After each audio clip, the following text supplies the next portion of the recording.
everyone, this is Dr. Simran Kumari here, and today we are going to go and know about riboflavin and vitamin B2. So if you are new to this channel, don't forget to subscribe, like, comment and share it to your friends.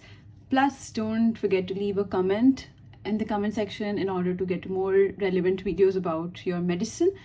After that, if you are unknown about the fact that I have started a complete series of vitamin, you can actually find vitamin A, B, C, D, all the complexes of B in other videos. I'm putting the link in my description box. So let's start with riboflavin and B2. So the moment you'll walk out of the video, the truth would be that you will be getting a lot of confidence. The reason is that I'm going to tell you all the mnemonics, which are very, very important.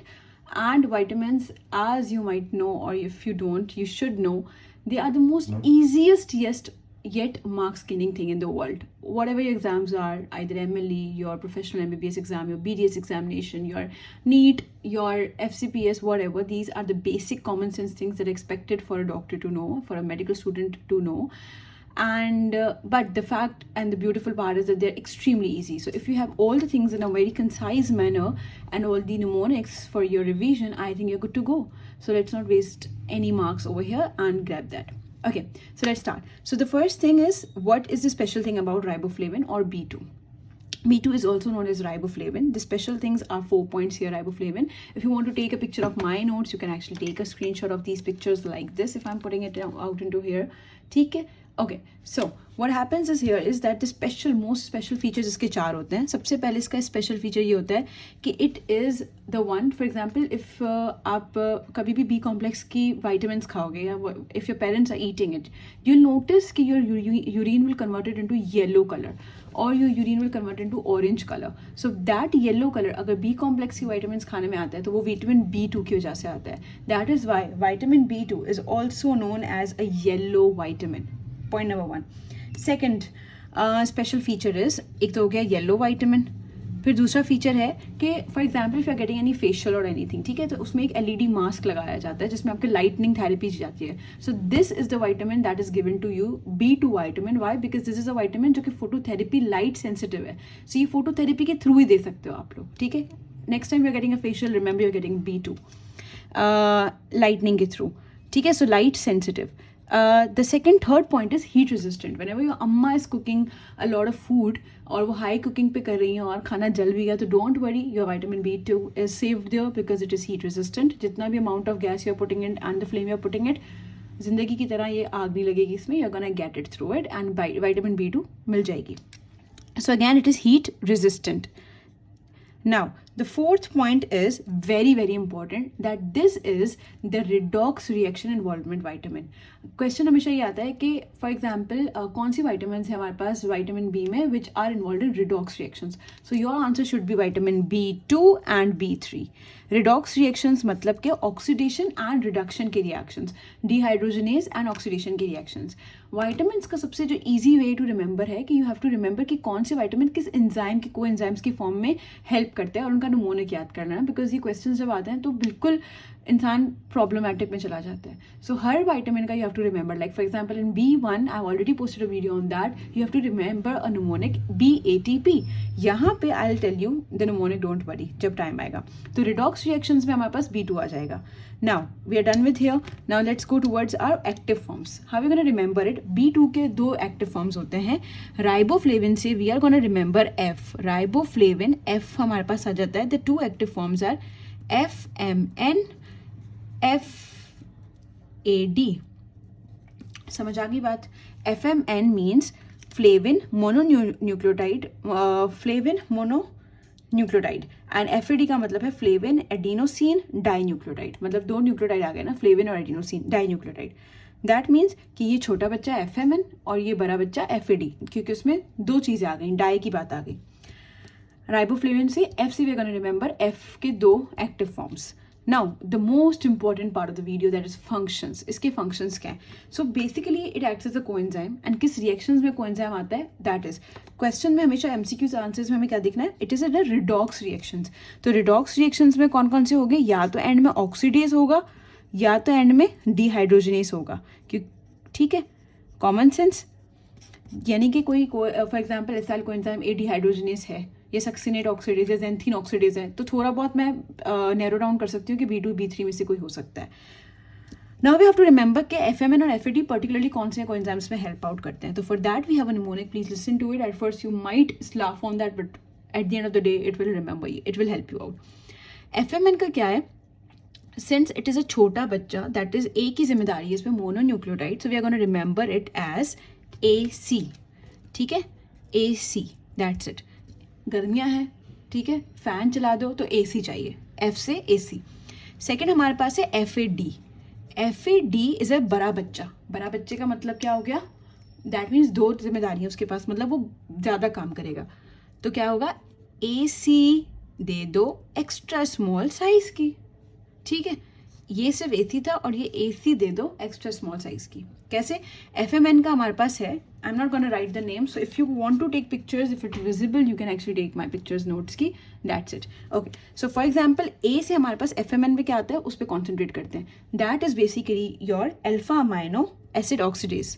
Alpha amino acid oxidase, पहली बात. दूसरी बात, C से एक complex. Complex कौन सा? पहले number पे FMN आया, FAD आया, FMN आया, तो कॉम्प्लेक्स 1 पहले नंबर पे आया था, जिसको हम दूसरे वर्ड्स में NADPH डिहाइड्रोजनेस कहते हैं, NADH हाइड्रोजनेस कहते हैं. एंड ऑल दोज पीपल जो बायोकेमिस्ट्री में बहुत आगे पढ़ चुके होंगे, पूरा इलेक्ट्रॉन ट्रांसपोर्ट चेन वगैरह, उनको ये पता होगा. ठीक है, नो वरीज स्टिल. FAD के क्या फुल फॉर्म्स है? A से क्या होगा हमारे पास? Again acyl coenzyme A dehydrogenase. ये हमारे पास फैटी एसिड्स ऑक्सीडेशन में हेल्प करता है. ठीक है, पहला पॉइंट. दूसरा पॉइंट C से क्या आ जाएगा? अगेन हमारे कॉम्प्लेक्सेस. रिमेंबर, हम जब विटामिन B1 अगर वीडियो देखिए तो उसमें BATP हमने बोला था निमोनिक. ठीक है, उसमें हमने कॉम्प्लेक्सेस की बात की थी. हमारे 3 मोस्ट इंपॉर्टेंट कॉम्प्लेक्सेस होते हैं जो 3 लोग मिलकर बनाते हैं, और वो 3 हमारे पास कॉम्प्लेक्सेस होते हैं. एक कॉम्प्लेक्स होता है, पार्ट है, ये याद करना पड़ेगा, ये हर जगह काम आएगा. पायरुवेट डिहाइड्रोजनेस एंजाइम होता है. Alpha ketoglutarate dehydrogenase and branch chain dehydrogenase, ketoglutarate dehydrogenase. ये कॉम्प्लेक्सेस 3 होते हैं और ये हर कहीं पे काम आएंगे. So you have to remember them by, जैसे भी याद करो, नॉट माई टेंशन. फिर D से हमने क्या पढ़ना है अभी? D is your D amino acid complex, D amino acid oxidase. Okay. X is your xanthine oxidase. मैंने कहा था एंड में डिहाइड्रोजनेस आएगा या ऑक्सीडेज आएगा, तो राइटिंग बहुत गंदी हो रही है, but again sorry. And then S is your simple, that is succinate dehydrogenase. So these are just the examples, but अगर MCQs में मोस्टली यही आते हैं, तो मैंने इसका निमोनिक बना दिया. ठीक है, अच्छा. Once we are done with this tension, FMN FAD ACA की सारी बात करेंगे, क्योंकि फैन होता है, राइबोफ्लेविन से F याद रहेगा. You just now have to remember deficiency. इसका भी तौर है मेरे पास. How you gonna remember deficiency? मैंने ऐसे याद किया कि there are 2 C's of B2. ये लॉन्ग टर्म में याद रहेगा, क्योंकि मैं B3 में जब बात करूंगी तो मैं उसमें अलग निमोनिक दूंगी. तो इसमें क्या होगा? 2 C's ऑफ B2, क्योंकि B2 है तो 2 C's. पहला C क्या होगा? चिलोसिस. रिमेंबर, एक पिक्चर आ सकती है, या चिलोसिस होता क्या है? आपके पास जो आपकी लिप्स हैं, ठीक है, लिप्स आपके पास उनकी फिजरिंग होगी, वो सूख जाएंगे, और साइड में ना इनके यहाँ पे इन्फ्लेमेशन होगी, तो यहाँ पे पेलर होंगे लिप्स और सूख जाएंगे और फिजरिंग अपीयरेंस होगी. ठीक है, तो उसे हम चिलोसिस कहते हैं. अगर देखनी है तो गूगल पे you can take a picture and you see. दूसरा सी हमारे पास है corneal revascularization. Now the twist over here is कि कभी भी जब भी कॉर्निया की बात होती थी या आई की बात होती थी, तो मैं हमेशा विटामिन A करके आती थी बगैर सोचे समझे. But now I got my senses into place कि कॉर्निया में अगर A की तो मैं अलग निमोनिक बताऊंगी, बट अगर वेसल्स, एक कॉर्निया बना दिया, सपोज आँख बना दी, ठीक है, उसमें हमें मल्टीपल वेसल्स बना दिए यहाँ पे अलग अलग से. ठीक है, तो ये रिवेस्कुलराइजेशन कौन करवाता है? हमारे पास B2 करवाता है.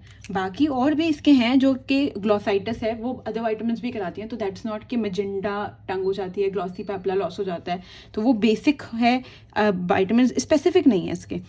डेंड्रिफ करवाती है, जिसे हम गुड वर्ड्स में सेबोरिक डर्मेटाइटिस कहते हैं. Again okay, done here. Now let's move towards another thing. What was the another heading? Toxicity. अच्छा नहीं, डायग्नोसिस. आई थिंक सारे वाइटामिन के diagnosis should be at your tip. For example let's get a revision thing. B1 का क्या था? RBC ट्रांसकीटोलेज. Beautiful. And अगर for example B2 कैसे diagnosis करेंगे? RBC और erythrocyte glutathione reductase activity. Again, if you want to take a picture, you can actually take pictures of my notes too. ठीक है. So glutathione reductase. Then और you can also take urinary excretion of B2 के urine में कितना आ रहा है और क्या नहीं आ रहा. Toxicity. In the journal video of fat soluble or water soluble vitamins में there's one thing I've told you. Fat soluble vitamins आपकी बॉडी में यूरिन में एक्सक्रीट आउट नहीं होते इजीली. तो फॉर दैट रीजन उनकी टॉक्सिसिटी होती है. जो B और C होते हैं, जैसे BC गाली होती है, तो दैट इज पानी की तरह गालियाँ हमारे मुंह पे. ठीक है. So that is basically our water soluble vitamins. For that reason they are not toxic. They can be excreted onto urine. What about RDA? B1 की RDA was पहली B1 कैसे याद रखी थी हमने? B1 is equals to 1 milligram per day. तो B2 responsibility बढ़ गई, तो B2 would be 1.5 milligram per day. This is how you can remember it. Okay, thank you so much. Bye.